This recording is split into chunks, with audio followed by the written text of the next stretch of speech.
Il-Prim Ministru Joseph Muscat qiegħed ikollu jiffaċċja vuċi dejjem tissaħħaħ u tikber internament fil-partit tiegħu stess kontra dak li jrid jagħmel, ċewe li jintroduċi s-surrogacy, jiġifieri meta l-embrjon jitpoġġa f'ġuf ta' mara oħra peress li l-omm ma tkunx tista' ġġorraj u li jagħmel legali l-ifriżar tal-embrjuni.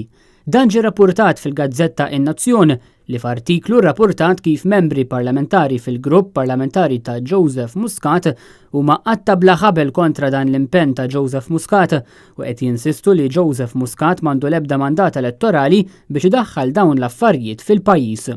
In-Nazzjon żiedet tgħid li tista' tiżvela li hemm membri parlamentari Laburisti li qegħdin isostnu li moralment huma għandhom diffikultà kbira biex jaċċettaw ċertu pożizzjonijiet imposti minn Kastilja.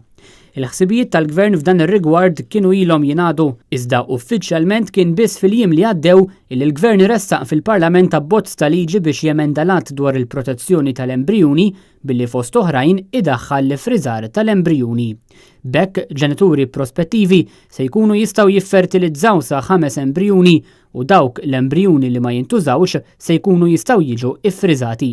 Barra minn hekk dawn l-emendi tal-Gvern jinsabu wkoll biex tkun introdotta fil-pajjiż il-prattika ta' surrogacy, jiġifieri meta l-embrjun jitpoġġa f'ġuf ta' mara oħra peress li l-omm ma tkunx tista' ġġorraj.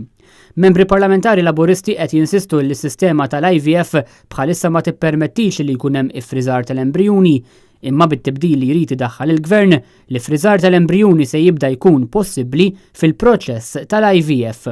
U minkejja li l-Gvern m'għandu l-ebda mandat elettorali li jagħmel dan, il-Gvern jidher li se jkompli jirrombla biex ikun jista' jdaħħal fis-seħħ dawn il-prattiċi li dwarhom qed tikber vuċi interna fil-Partit Laburista apparti milli fil-pajjiż ta' oġġezzjoni.